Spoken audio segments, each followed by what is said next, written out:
A ASP completa neste ano de 2018 o seu 75º aniversário, valoriza cada vez mais essas soluções, modos alternativos de solução de conflitos, vendo nisso realmente algo que, para um setor importante da sociedade, representa o modo efetivo de compor as suas dissensões, as suas diferenças. E para quem se inicia na advocacia, compreender a importância deste setor e compreender também que a atuação nesse setor de arbitragem e de mediação requer um preparo especial, um preparo específico, não é a advocacia do dia a dia que se pratica nesses ambientes, é também algo de muita relevância. A ASP nasceu, como acabo de dizer, há 75 anos, num momento especial, num momento marcante em que se inaugurava no Brasil uma nova sistemática processual. É preciso lembrar que em 1939 recebemos pela primeira vez um Código de Processo Civil nacional. Vínhamos antes sob ainda o Regulamento 737, dos tempos da monarquia, e depois os códigos estaduais, mas em 1939 tivemos uma ordenação abrangente nacional que impôs aos advogados novas obrigações, novos desafios no modo de exercer a sua atividade.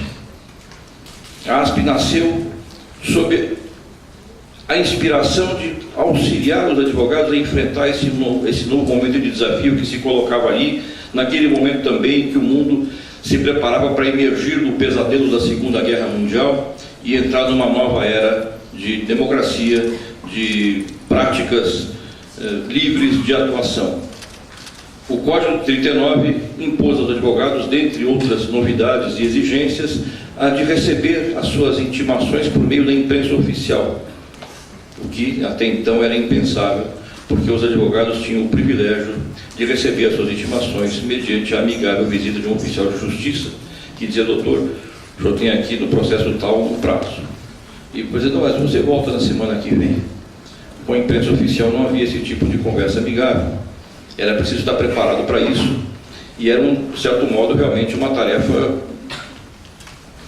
que não era tão simples. A associação nasceu para ajudar os profissionais a superar isso, e cresceu porque aprendeu a fazer isso muito bem. E depois agregou outras formas de serviços, agregou outras formas de complementação para o profissional da advocacia, acrescentou um boletim informativo que era absolutamente inovador naquele tempo, em que não havia esse tipo de instrumento de comunicação, e agregou cursos de formação profissional, de atualização e de prospecção do futuro em várias áreas do direito, e ao longo desses 3 séculos cresceu. De certo modo é uma entidade única no Brasil no seu modo de ser, porque é uma entidade livre de associação, e que congrega quase 100 mil advogados, que estão aqui porque acreditam na importância do trabalho que essa casa oferece. E eu digo isso com muita tranquilidade, porque nós que exercemos funções de direção aqui, passamos transitoriamente pela casa, mas ela permanece sempre, porque tem um corpo também permanente de colaboradores muito eficiente. Nós brincamos sempre aqui que a ASP vai bem apesar dos diretores. Os diretores são passageiros, mas a instituição é permanente. Mas é permanente porque procura sempre compreender a sua missão e exercer essa missão do modo melhor possível. E a missão hoje, de certo modo, se assemelha à de 1943, mas é diferente na apresentação desse modo de ser.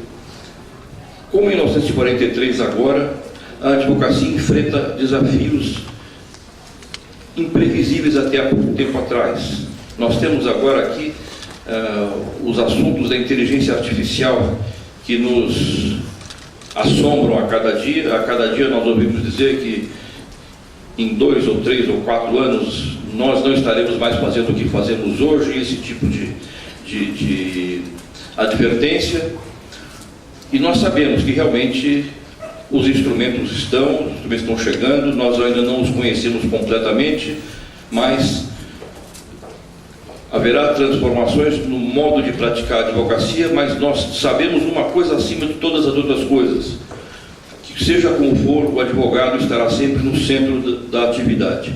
Apenas ele precisa se preparar, ele precisa se adaptar, ele precisa compreender o modo de ser dessas inovações. A associação está aqui atenta e muito preparada para continuar a acompanhar os advogados no exercício da sua profissão, nos novos tempos que se aproximam, que já estão de certo modo presentes, mas que se desenvolverão ainda mais em muito breve espaço de tempo. Anuncio com muita satisfação aos senhores que a partir da primeira semana de novembro, a ASP contará com uma sede número 2, mantendo o seu quartel-general, não sei se é uma boa expressão, mantendo a sua sede principal aqui no centro de São Paulo, nesse triângulo em que a cidade nasceu. Vamos também para o espigão da Avenida Paulista, num prédio moderno, recém-construído, recém-inaugurado, na esquina da Alameda Santos com a Rua Augusta, teremos a nossa sede número 2, que nós chamaremos de Santos Augusta, e é uma sede voltada mais do que tudo para os tempos novos e com atenção especial na jovem advocacia. Os colegas que aqui estão hoje, os colegas que já o são, os que serão daqui a pouquinho, estão mais do que convidados a se juntar à associação. A associação tem um programa para os novos, a associação os acolherá sempre como a sua primícia, a sua preocupação principal, e esta sede nova, com novos instrumentos, com salas de reunião, com salas de coworking, com ambientes de coworking e também com salas de conferência e com salas de videoconferência, estão à disposição dos associados naquele local que hoje é um dos centros de gravidade dessa grande cidade de São Paulo, para receber a todos. E, nesse sentido, o evento que se inaugura neste instante aqui se insere também, de certo modo, nesses tempos novos. A arbitragem e a mediação são o futuro de um setor importante da atividade advocatícia que se desenvolve de um modo muito especial. Cumprimentamos a Camarg pela iniciativa que já é quase de 10 anos, está na sua 9ª edição aqui hoje, o que não é dizer pouco no Brasil. Cumprimentamos a Camarg por promover esse extraordinário treinamento, um treinamento concentrado e eficientíssimo para os jovens arbitralistas do futuro, e desejamos a todos que tenham um evento extraordinário como tem sido os anteriores também. Muito bem-vindos a todos, muito bem-vindo ao Dr. Augusto Tolentino, presidente da Camarg, ao Dr. João Paulo Hecker, a doutora Vera Cecília Monteiro de Barros, diretora do SEBAR, nossos companheiros de mesa. A todos cumprimento, a todos desejo um evento de grande sucesso, dou por aberto os trabalhos e transmito a palavra ao presidente Augusto Tolentino. Muito obrigado a todos.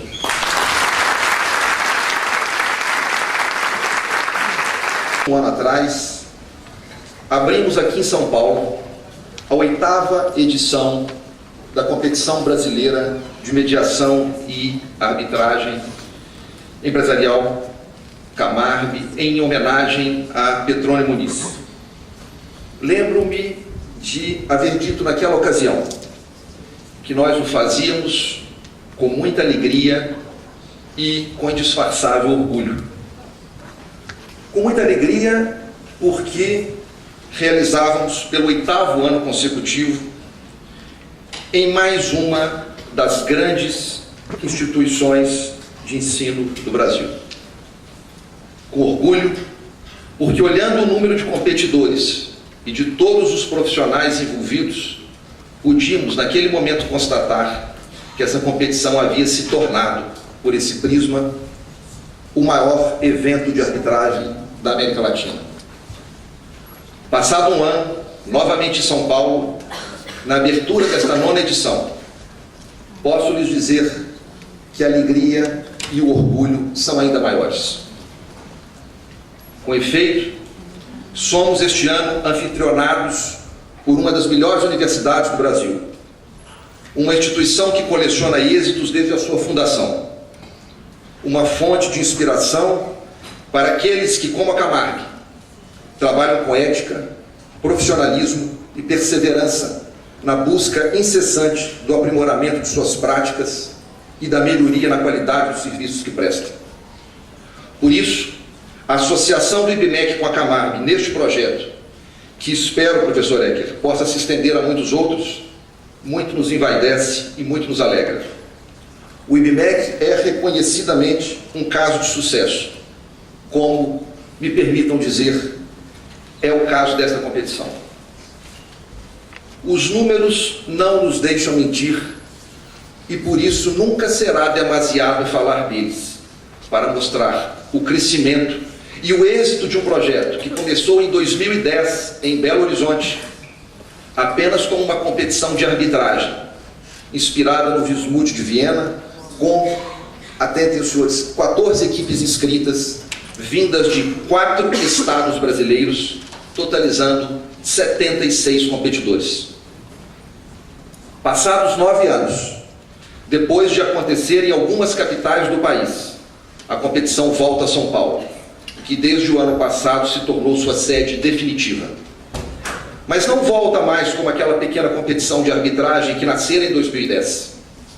Volta como a Competição Brasileira de Arbitragem e Mediação Empresarial, reunindo nada menos do que 80 equipes inscritas, vindas de 20 estados brasileiros de todas as regiões do Brasil. Volta para compor, para nosso imenso orgulho, o calendário da Semana de Arbitragem de São Paulo, ou São Paulo Arbitration Week, ao lado de eventos da maior importância para o mundo da arbitragem.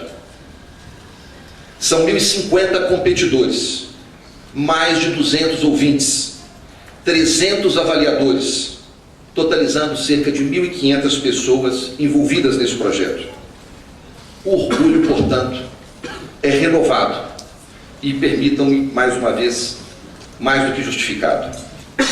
O crescimento dessa competição produz efeitos nas chamadas competições regionais, que a partir dela foram criadas e se consolidaram hoje em todas as macro-regiões do país: Norte, Nordeste, Centro-Oeste, Sul e Sudeste. Sempre com o apoio da Ordem dos Advogados do Brasil e com a presença da Camargue acompanhando todas as etapas. Funcionam essas competições regionais, como importantíssima etapa preparatória para a competição nacional. Os temas de cada competição são retirados da vida real e dizem todos com a prática da atividade empresarial brasileira e dos conflitos que dela surgem. São temas com que mais cedo ou mais tarde fatalmente se depararão aqueles que optarem pela advocacia empresarial, além de estimularem naturalmente o debate acadêmico. Nessa linha, já se tratou de contratos com a administração pública, de arbitragem frente a processos falimentares, de arbitragem coletiva, de arbitragem societária, de arbitragem em contratos de energia, assim como de procedimentos de mediação empresarial envolvendo alguns desses temas. O caso deste ano permitirá que sejam abordadas, entre outras de igual relevância, questões que começam a se infiltrar no ambiente da arbitragem e da mediação empresarial, como questões ligadas ao meio ambiente, ao direito tributário, além dos custos do procedimento, que em tempos de crise tornam-se um desafio adicional para as partes em litígio. A mediação empresarial é uma realidade no Brasil e caminha a passos largos para se firmar como importantíssima forma de solução eficaz, célere e econômica dos litígios empresariais. A Camargue acredita firmemente nesse instituto, e não por outra razão. O caso envolve não apenas um procedimento arbitral, mas um desafiador procedimento de mediação empresarial. Senhoras e senhores, este ano a Camargue completa o seu 20º aniversário. É uma imensa alegria constatar que o crescimento desse projeto, que hoje aqui se renova, encontrou paralelo no crescimento da própria Camarb. Firme em seu propósito de estender suas atividades para todo o Brasil, a Camarb, que já conta com escritórios em Minas Gerais e no Rio de Janeiro, além de ampliar suas atividades em São Paulo, abriu este ano seu escritório de Pernambuco, terra de Petrônio Muniz, o inspirador da lei de arbitragem, o inspirador desta competição, que é feita por isso em sua homenagem. O escritório de Pernambuco permitirá à Camarb melhor atuação em todos os estados do Nordeste e do Norte. Os resultados de todos esses investimentos já se fazem presentes no crescimento constante dos números de casos de arbitragem e de mediação empresarial. Mas os desafios são muitos, assim como os percalços, e é preciso muita garra e muita disposição para superá-los. Esta competição é um desafio permanente e não teríamos chegado a esse estágio se não fosse a dedicação insuperável de todos os que se engajam nesse projeto. Agradeço, portanto, a todos os funcionários da Camarb que durante todo o ano dedicam-se de corpo e alma para que tudo saia a contento nessa festa que é de todos nós. Agradeço aos meus colegas de diretoria que doam parte muito relevante de seu tempo na coordenação de todas as etapas da competição. Agradeço imensa e penhoradamente aos nossos patrocinadores, sem os quais esse evento não teria sido possível. Agradeço a todos os apoiadores que emprestam seus nomes, seu prestígio e suas luzes a esse evento. Agradeço, por fim, e mais uma vez a ASP, que delicadamente nos acolhe nesta manhã, e ao IBMEC, que de braços abertos nos acolheu nesta jornada de 2018. Que esta competição possa seguir contribuindo para a difusão da arbitragem e da mediação como métodos adequados de solução de conflitos empresariais. Competidores e competidoras, este ano, coincidentemente, vocês se dividem em igual proporção de gêneros. Os homens representam 46,9% e as mulheres 53,1%. Sem qualquer pretensão, essa paridade acaba por refletir um princípio incansavelmente buscado pela Camarb e que se comprova na sua lista de árbitros, no seu corpo diretivo, nos eventos que patrocina, na comissão organizadora da competição. Competidores e competidoras, que vocês possam sair daqui após o término dessa jornada melhor do que chegaram, que possam sair mais fortes, mais confiantes, mais preparados para os desafios que a vida profissional lhes reserva. Eu declaro, portanto, com muito orgulho, com muita alegria, aberta esta 9ª competição brasileira de mediação e arbitragem empresarial da Camarb, em homenagem a Petrônio Muniz, e desejo a todos bom trabalho, bom divertimento e muito sucesso. Muito obrigado.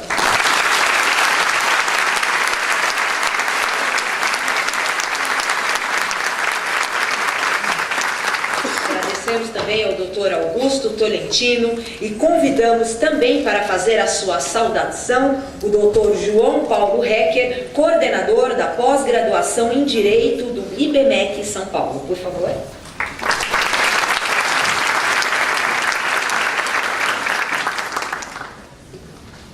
Bom dia a todos. Gostaria de agradecer primeiramente a acolhida da ASP, na pessoa do seu presidente, Dr. Luiz Perissé Duarte Júnior. Agradecer também a presença de compor a mesa com a doutora Vera Cecília Monteiro de Barros, diretora do CEPAR, muita honra compor a mesa com a senhora. Agradecer especialmente também a Camarb, na pessoa do Dr. Augusto Tolentino, que buscou implementar a competição desta forma como nós vemos hoje, porque essa parceria que o IBMEC faz com a Camarb vem de encontro ao que se destina não só à educação da cultura da arbitragem, dos meios alternativos ou adequados de soluções de controvérsias, Mas não só isso, vem também ao encontro do que nós entendemos, nós como instituição de ensino, de aplicação de metodologias diferenciadas e ativas e que despertem no nosso aluno, nos nossos competidores, tais como todos vocês aqui, incentivos, não só mais participação, mais interesse, mais engajamento no ensino e no aprendizado do direito, mas também na formação de novos profissionais. Para o IBMEC é muito importante estar aqui, acolhê-los todos na nossa casa a partir de amanhã, não só a ASP, o SEBAR, mas todas as instituições de ensino que estão aqui também, são todos muito bem-vindos ao IBMEC. Nós queremos isso, nós queremos compartilhar o nosso conhecimento, nós queremos compartilhar a nossa forma de trabalhar, que tem tudo a ver com o que a Camargo e a competição, em homenagem ao Dr. Pedro Nunes, tem por objetivo. O IBMEC voltou para São Paulo, e é daí a importância dessa comunhão de interesses entre Camargo e IBMEC. Nós voltamos a operar em São Paulo em 2017, muitos de vocês talvez nem soubessem que nós saímos de São Paulo, mas o fato é que em 2006 nós deixamos de operar em São Paulo e permanecemos só nas praças de Rio de Janeiro, Belo Horizonte e Brasília. E agora, a partir de 2017, nós retornamos a São Paulo depois do vencimento de um prazo de não competição por 10 anos aqui na Praça de São Paulo. Então, a volta da nossa operação em São Paulo tem muito interesse em compartilhar esse conhecimento, dar notícia a vossas excelências e a todos os competidores de que nós estamos de volta e que a nossa proposta é muito parecida e muito convergente ao que se destina à competição e ao que se destina em termos de aprendizado e formação dos nossos profissionais. Nós temos um projeto muito interessante que vai também de encontro ao projeto que a Camargo tem de difusão desses meios adequados de solução de controvérsias, que é um projeto da área de conhecimento de arbitragem e mediação.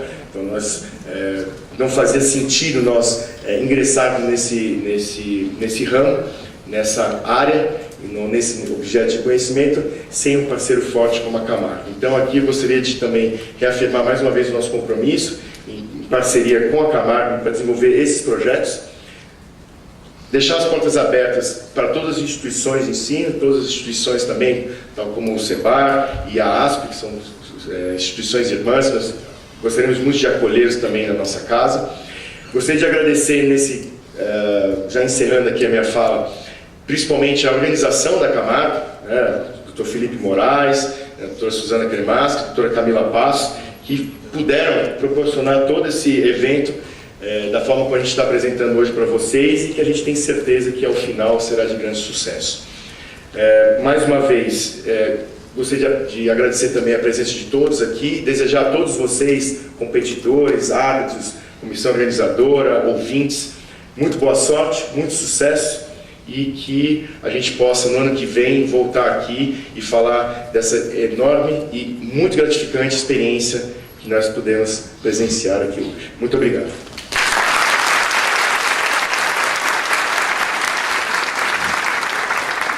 Agradecemos ao Dr. João Paulo Hecker e convidamos para também dar as boas-vindas à doutora Vera Cecília Monteiro de Barros, diretora do SEBAR. É uma alegria estar aqui na associação, nós estávamos aqui ontem, cumprimento aqui a doutora Fátima, que nos auxiliou muito no congresso de mediação. Em nome do SEBAR, que tem a satisfação de apoiar essa competição, eu queria primeiramente parabenizar toda a equipe organizadora da Camargo. Eu sei que a equipe conta com mais de aproximadamente, acho que 30 pessoas, é um trabalho árduo organizar essa competição. Infelizmente eu não posso nominar todos, por isso eu os parabenizo aqui em nome de Leandro Renó, Suzana Cremaschi, Dr. Marcelo, Dr. Pedro, Felipe Veras, Felipe Moraes. Então eu parabenizo a todos, porque sem o esforço de vocês nós não estaríamos aqui hoje nessa competição que é um sucesso e de extrema qualidade, que não por outra razão se tornou já reconhecida internacionalmente como a maior competição de arbitragem e mediação da América Latina. O SEBAR ele foi criado em 2001 e nesse mesmo ano, eu me lembro muito bem, eu trabalhava no Matos Filho e nós recebemos a primeira arbitragem. E lá naquela época nós tínhamos uma equipe pequena de 4 profissionais. E aí começamos a olhar o que é isso, né? O que é essa tal de arbitragem? O que a gente faz com esse contrato? E quem já tinha ouvido falar, certamente nunca tinha trabalhado com arbitragem. E aí começamos a estudar, e vimos que era uma cláusula vazia, e agora, ação do artigo 7º, e aí preparamos uma petição. Por sorte nós tínhamos, a professora Selma, foi inclusive quando eu a conheci, ela nos assessorou nessa arbitragem, e aí nos deu todo o apoio. Preparamos lá a ação do artigo 7º e fomos para o fórum despachar. Chegamos com a juíza, com a petição: excelência, boa tarde, estamos aqui, uma ação do artigo 7º da lei de arbitragem.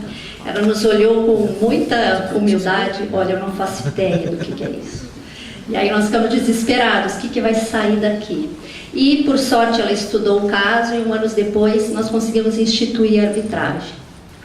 Hoje aqui em 2018 a gente vê só pela essa sala cheia que a realidade é outra, completamente diferente. Vocês, alunos que estão aqui presentes, vocês são privilegiados. Hoje várias universidades já têm suas grades curriculares, aulas de mediação, aulas de arbitragem. Eu mesma dou aula na FAP desde 2011 e primeiro era uma matéria eletiva. Eu lembro que nos primeiros anos eu cheguei a dar aula para 2 alunos.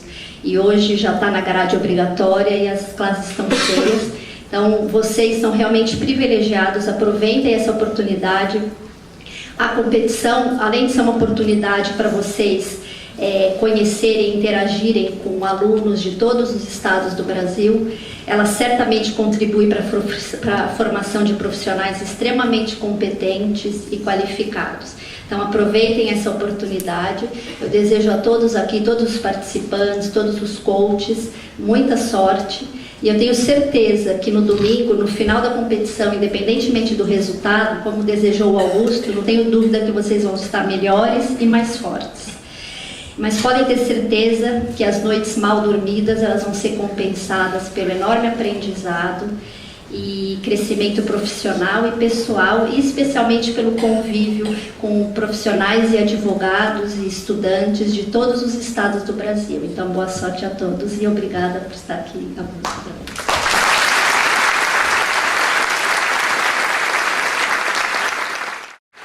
Dr. Marcelo Huck é professor, advogado e árbitro, sócio de Lila Huck Ortranto Camargo Advogados, graduação em Direito pela Universidade de São Paulo, mestrado em Direito pela University of California, Berkeley, doutorado em Direito Internacional pela Universidade de São Paulo, professor titular da Faculdade de Direito da Universidade de São Paulo e professor livre-docente de Direito Internacional pela Universidade de São Paulo, recomendado pelos principais rankings jurídicos nacionais e internacionais. É também autor de diversas publicações acadêmicas. Neste momento, então, passamos com muito orgulho a palavra para o professor doutor Marcelo Huck.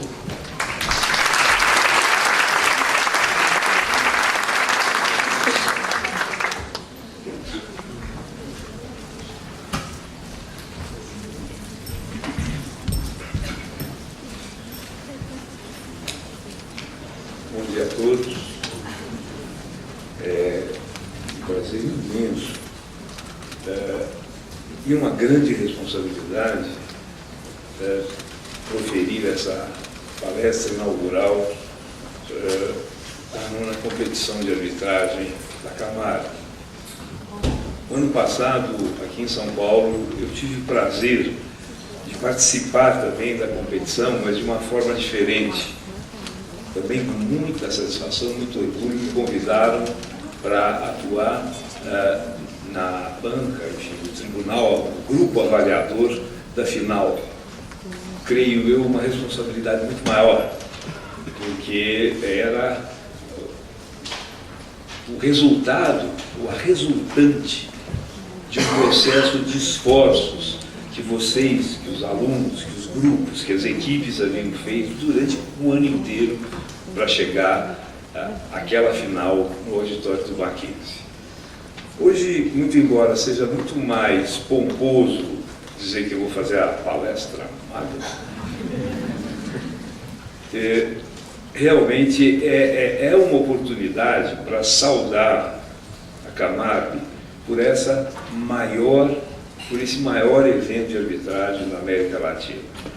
Saúdo, então, ao Augusto Tolentino, presidente da Camargo, e a toda a equipe da Camargo, seus secretários, seus diretores, porque é muito difícil conseguir trazer para São Paulo mais de 1.000 estudantes para discutir um caso relativo a uma competição de arbitragem.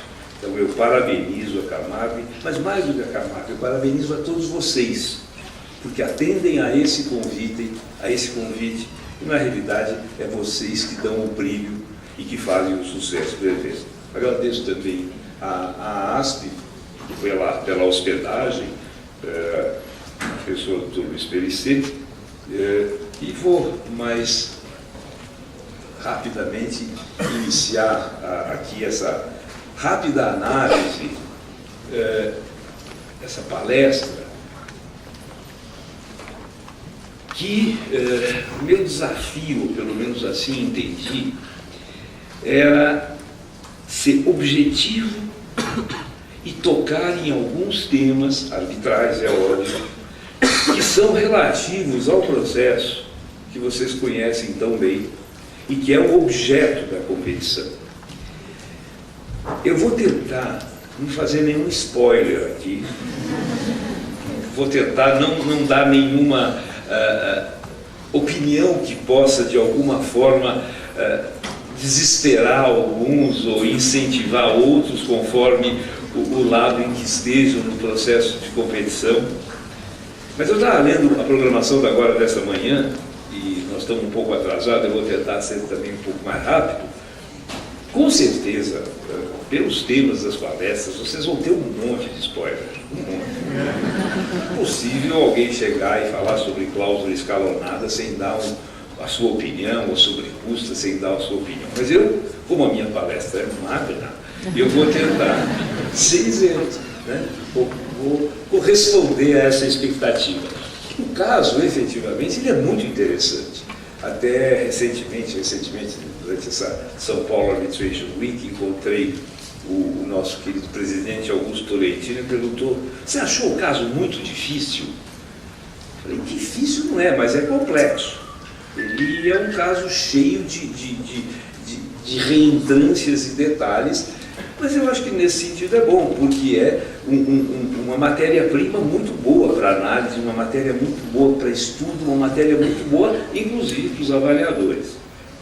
Então, eu lendo esse caso, que eu não acho muito difícil, mas acho bastante complexo, eu vou retirar 2 ou 3 pontos dele, do caso, e socializar com vocês algumas preocupações que eu tenho, seja analisando a doutrina da arbitragem, mas mais objetivamente, fruto um pouco da prática que eu tenho tido, sobretudo nos últimos anos, mais talvez como árbitro que como advogado. Na realidade, árbitro foi algo que eu acabei me tornando meio sem querer, porque quando iniciou, a Vera lembrou o primeiro caso dela no Matos Filho, eu antes da lei de arbitragem já fazia arbitragem, na legislação antiga. Comecei em arbitragem, sobretudo arbitragem internacional, sei lá, no século XII, XIII. Mas na realidade era uma prática muito intermitente, quer dizer, raramente aparecia o caso. E quando, ao ensejo da lei, como eu já tinha 2 ou 3 artigos escritos, tinha feito meia dúzia de arbitragens internacionais, comecei a ser indicado como árbitro.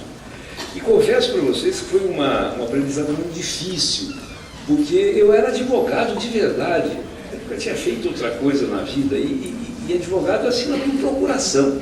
Advogado não quer fazer justiça, quer ganhar o caso. Então, eu sempre tive essa visão muito parcial do procedimento. E isso, sou advogado há tantas décadas, isso incorporou na minha personalidade. Eu não consigo ver um jogo de futebol entre Gana e Gabão depois de 10 minutos está torcendo para um dos dois.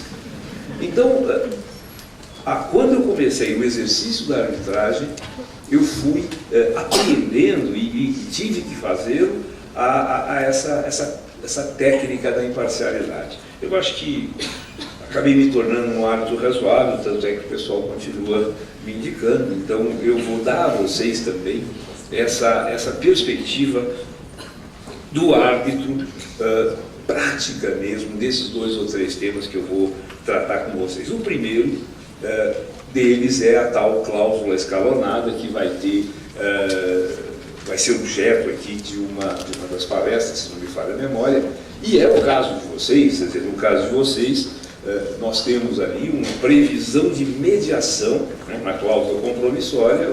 Nós temos o contrato que as partes firmaram, há uma cláusula compromissória, mas ela menciona a necessidade, olha, se surgir uma pendência, os bons esforços, a tentar compor, inclusive mediação. A cláusula fala, se não me engano, as partes devem envidar seus melhores esforços, a cláusula do caso de vocês, as partes devem envidar seus melhores esforços para solucionar eventuais controvérsias relativas ao presente contrato, submetendo-se à mediação. No caso, uma das partes sente-se prejudicada, inicia o procedimento arbitral e não faz a mediação, não entra com um pedido ou não faz uma tentativa prévia de mediação e vai direto para a arbitragem e, de certa forma, pulando um degrau da cláusula escalonada. E aí eu lhe pergunto, porque isso vocês vão discutir, até onde é obrigatória essa cláusula, essa obrigação, até onde é uma obrigação a mediação? Até onde eu posso entender que não tem mediação? Eu vendi, a parte não pagou, eu quero ir para a arbitragem, não tenho que mediar. Meu direito é o mais lindo do mundo. Aliás, meu advogado garantiu que nós vamos ganhar. Por que eu vou fazer mediação? Por que eu vou conceder? Por que eu vou transigir? Vou direto para a arbitragem. E a grande discussão reside nisso. Posso fazer isso? Posso desconsiderar aquela cláusula que dizia que eu devia fazer uma mediação antes de ir para uma jurisdição arbitral? Eu acho que a natureza da arbitragem pode nos ajudar a encaminhar, não pretendo resolver aqui o problema, mas encaminhar essa solução, ou pelo menos encaminhar a solução desse problema. A arbitragem, indubitavelmente, é contrato. Ela nasce de um contrato, ela é voluntária. Mas também ela é jurisdição. Ela tem a sua natureza contratual e, a partir dessa natureza contratual, nós criamos a sua natureza jurisdicional. E não há dúvida que a jurisdição é obrigatória para as partes que assim contrataram lá atrás. Eu abri mão da jurisdição estatal, eu me torno obrigado à jurisdição arbitral. A parte ingressa com a arbitragem, sem passar antes pela mediação. Partindo desse pressuposto que eu mencionei, eu não tenho nada para mediar. Mediar é buscar uma composição, eu não tenho nada a compor, o meu direito é tranquilo, legítimo. Eu não quero abrir mão de nada. Eu diria a vocês que a solução dessa supressão da mediação está longe de chegar a um acordo. Se vocês lerem o que há, e já há muita coisa publicada no Brasil e no exterior, infelizmente eu tenho visto isso com bastante frequência, isso não resolve o nosso problema. As divergências são muito grandes, vocês vão encontrar, não, se tem cláusula de mediação, suspende a arbitragem e vai fazer a mediação. Então eu vou obrigar alguém a negociar se ele não quer negociar. Para a arbitragem. Há casos, inclusive no Brasil, em que o tribunal encerra a mediação. Diz, não, é condição da arbitragem a mediação. Você não preencheu essa condição, não tem arbitragem.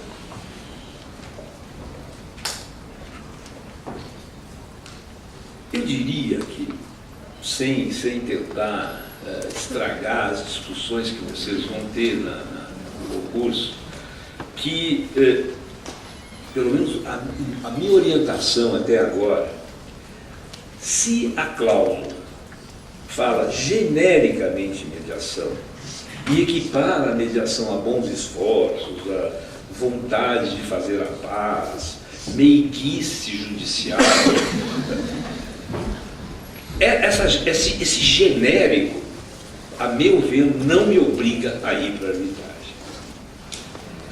Entretanto, numa interpretação mais estrita, se a cláusula arbitral que fala em mediação, ela é menos genérica, ela é mais específica em relação à mediação,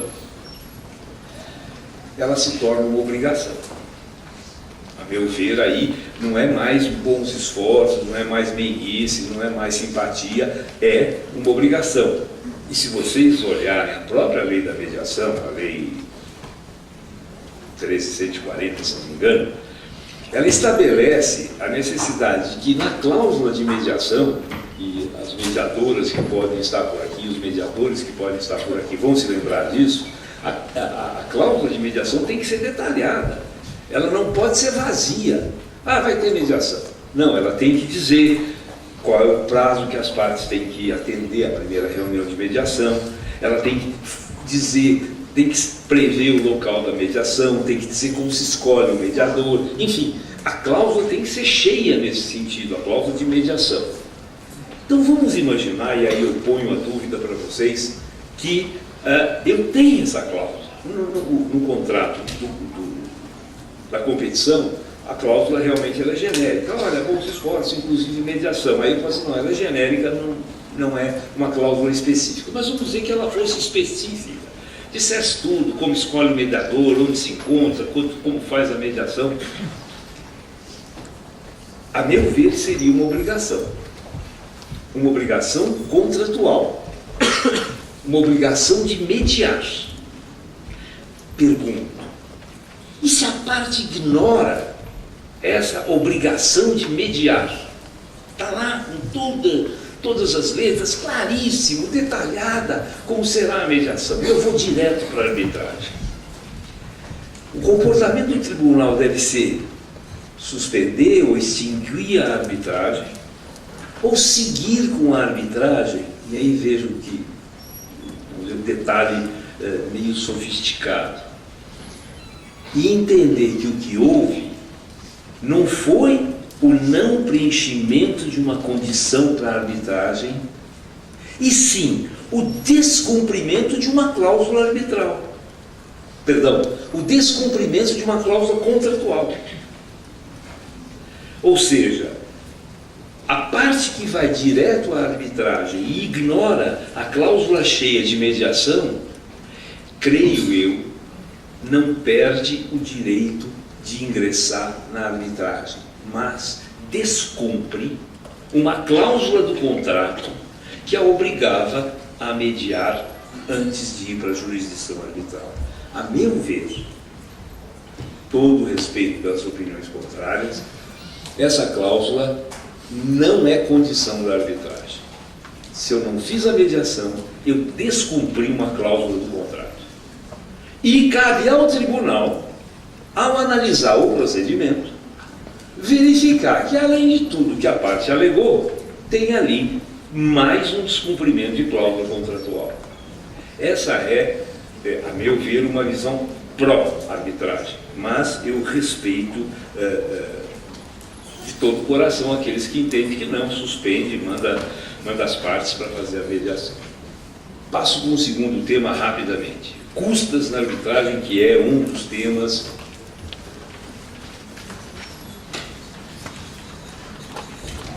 um dos objetos do caso que vocês vão discutir.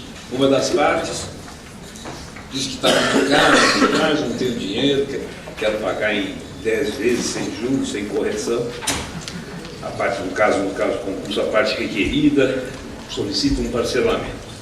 A parte requerida até que foi simpática nesse caso. Ela solicitou um parcelamento. Eu tenho visto muito mais vezes a parte requerida não paga. Não paga. Não pensem que é uma situação insólita. Não, isso ocorre com muita frequência. Com muita frequência? Não, com alguma frequência. Principalmente quando a parte requerida ou não tem dinheiro ou não tem razão. ou as duas coisas. Então, o que fazer? Se vocês pegarem qualquer dessas tabelas que fazem, quais são as vantagens da arbitragem, quais são as desvantagens da arbitragem, nem todas aquelas vantagens. Certamente, uma das desvantagens que será listada é o custo do procedimento arbitral. Aí eu vou fazer uma pergunta para vocês, eu já tentei esse cálculo algumas vezes, eu sinceramente não sei se a arbitragem é tão mais cara que o processo judicial. É mais cara, eu concordo que é mais cara, mas não sei quanto mais cara.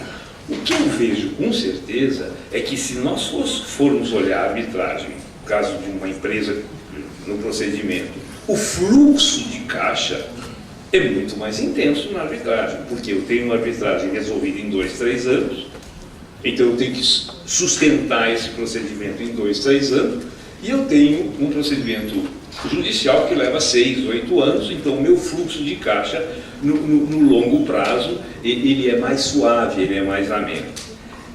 Eu não sei se fazendo a soma, atualizando valores, os custos finais não são muito parecidos, sem contar o desgaste que um procedimento, seja ele judicial ou arbitral, provoca na parte, se a parte estiver medianamente de boa fé.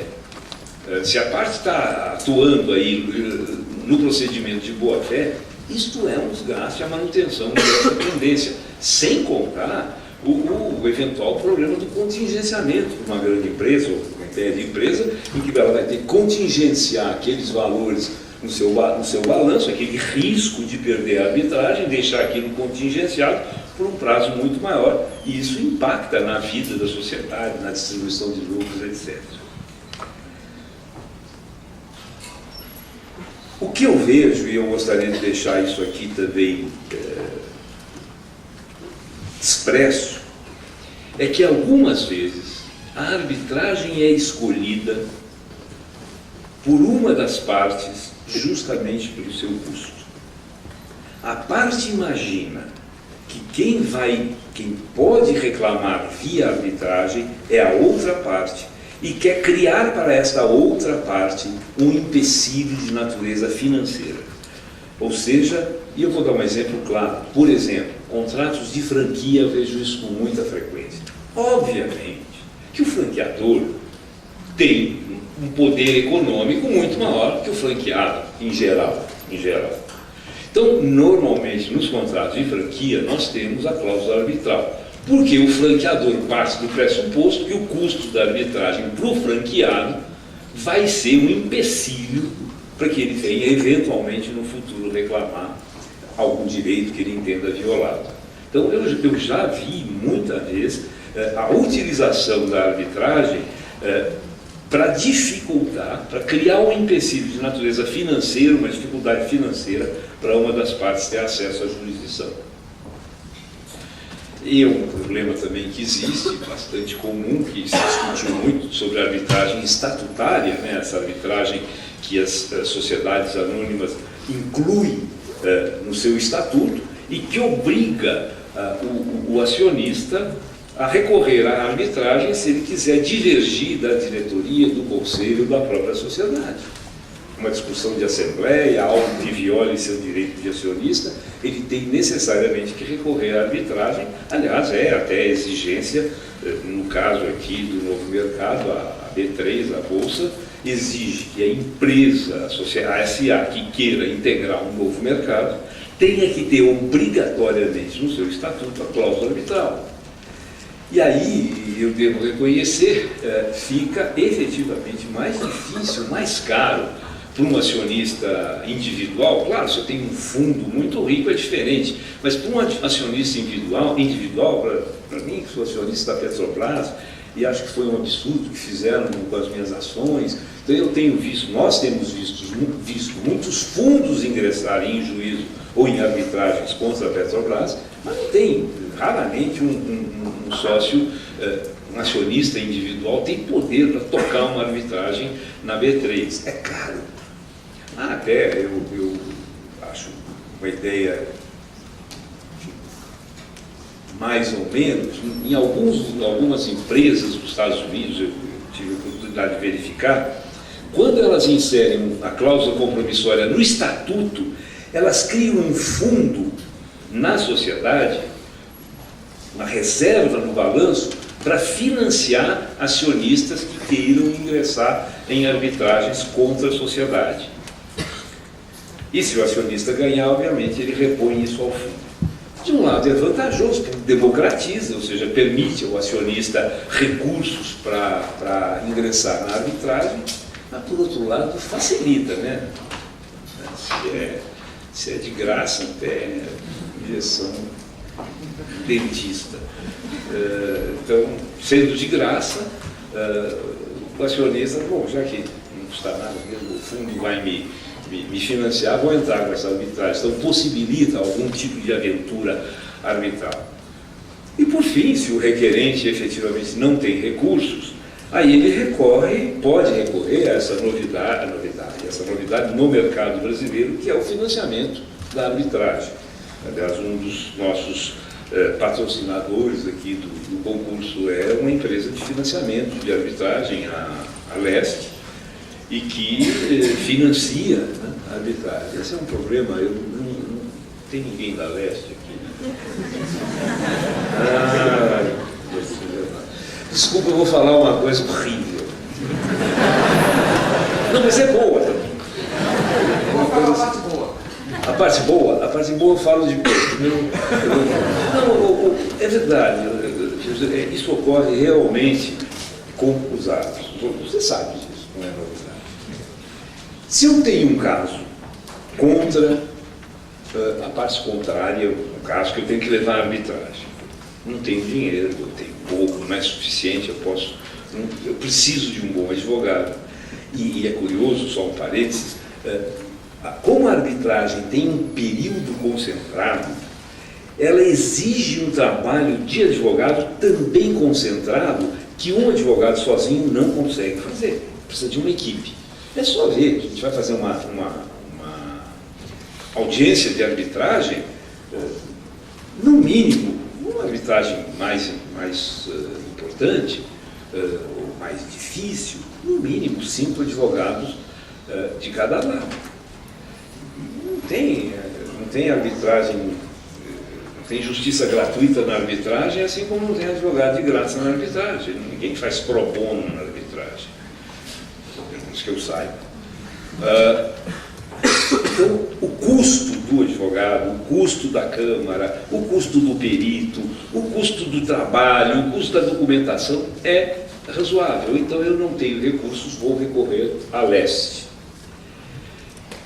A Leste, obviamente, é uma empresa que financia e cujo objetivo ela financia, corre o risco junto com a parte, ou seja, se perder, ela perde também, e objetiva vencer o caso e obter daí o seu pagamento, a sua remuneração, o que é mais do que justo, pelo capital que ela investiu.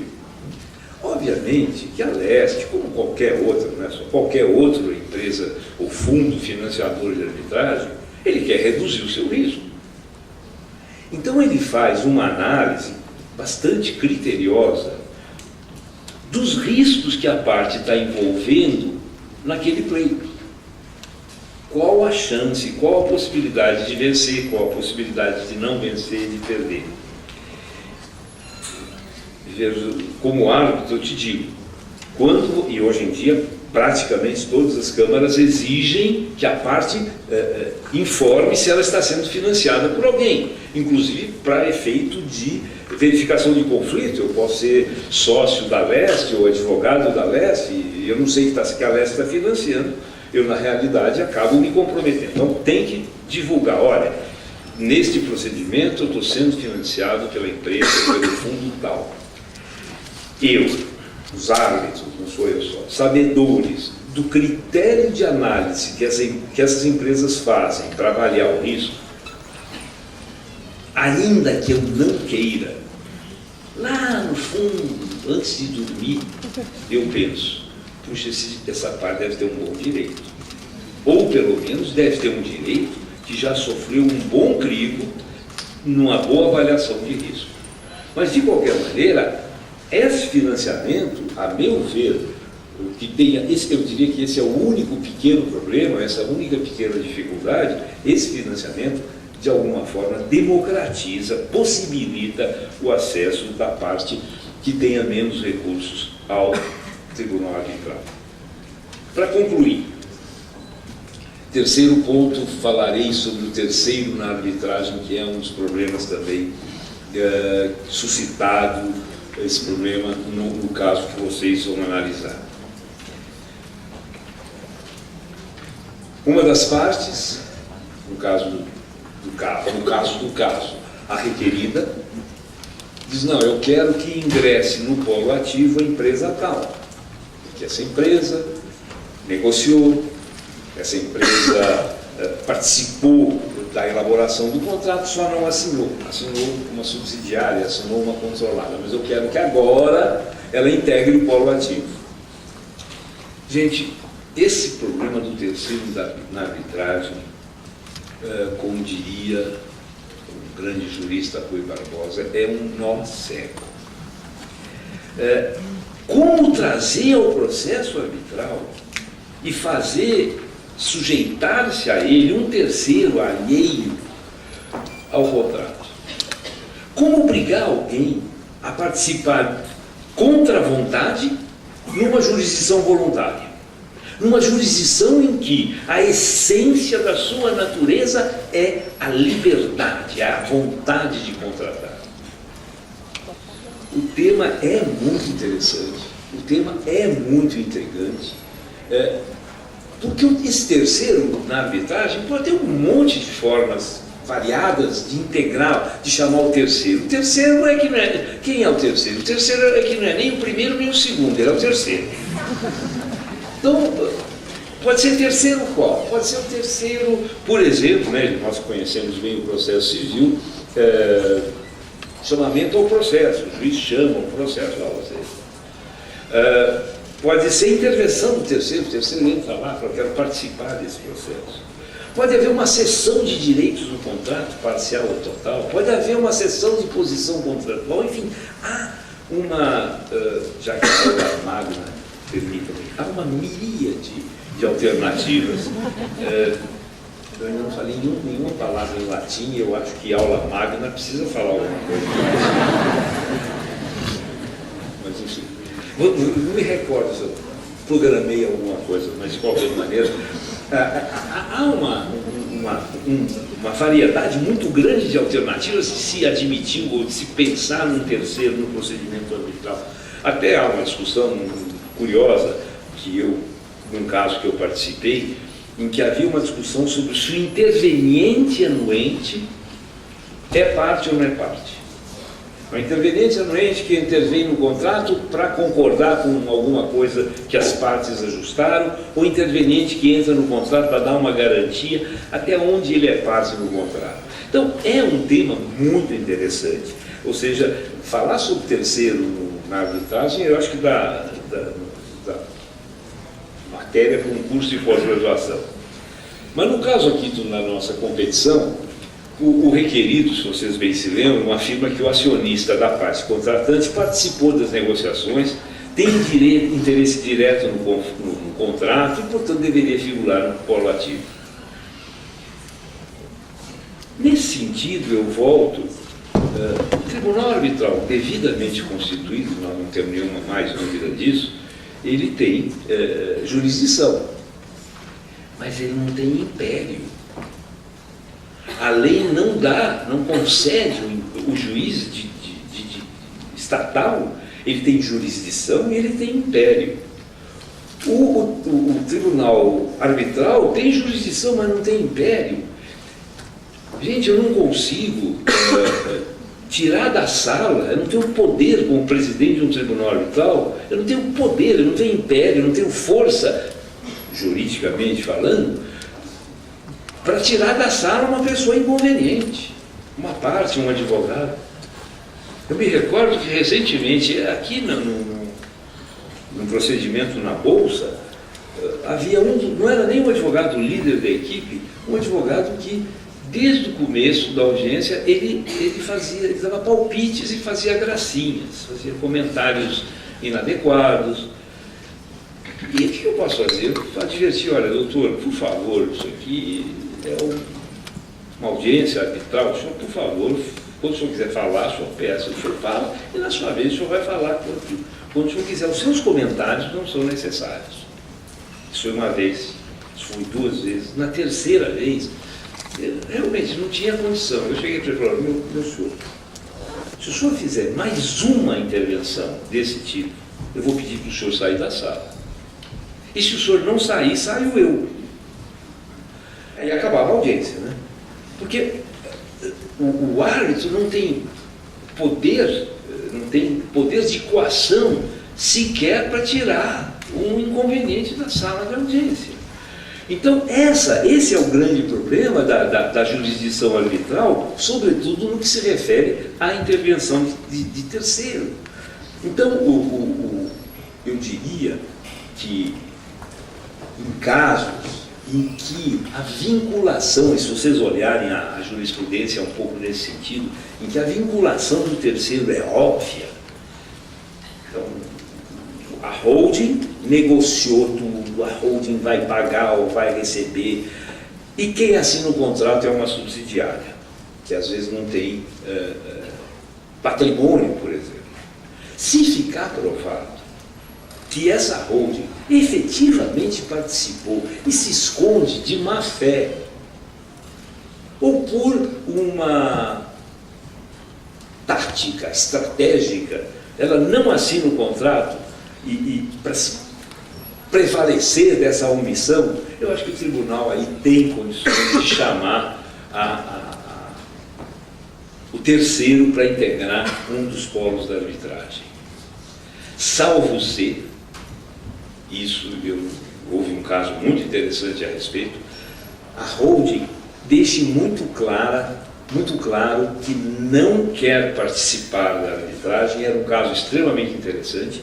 Uma subsidiária brasileira de uma holding internacional comprou uma empresa em recuperação e praticamente falida.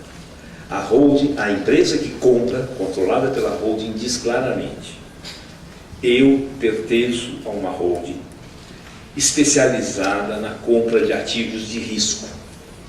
Eu estou comprando um ativo de risco, você que está vendendo sabe disso. Portanto, a responsabilidade é exclusivamente minha e não envolve a minha holding. No caso concreto, a parte que litigava insistiu na participação da holding. Gente, a holding tinha negociado, a holding tinha financiado o processo de negociação, mandado seus advogados para cá, enfim, ela tinha participado, era ela a parte de fato. A empresa brasileira era uma subsidiária constituída exclusivamente para aquele negócio. Mas ficou tão claro no contrato que a exclusão do terceiro era fundamental para o negócio e havia sido aceita pela outra parte, que aí o tribunal decidiu excluir esse terceiro, e aí a parte desistiu da arbitragem. Isto posto, eu teria ainda um tema para falar muito rapidamente, mas vou deixar para um dos palestrantes que vão seguir, que é muito interessante, que eu peço a vocês que deem toda a atenção, porque vai chegar no contrato de vocês, que é o pleito de revisão contratual. E aí eu só tenho, no caso concreto, se não me recordo, a parte adquire uma área grande para uma determinada finalidade, e uma parte dessa área é declarada pelo poder público como insuscetível de abrigar aquele tipo de atividade. E então a parte pede uma revisão do preço. E aí eu gostaria que vocês pensassem um pouco se houve onerosidade excessiva ou se foi risco do negócio.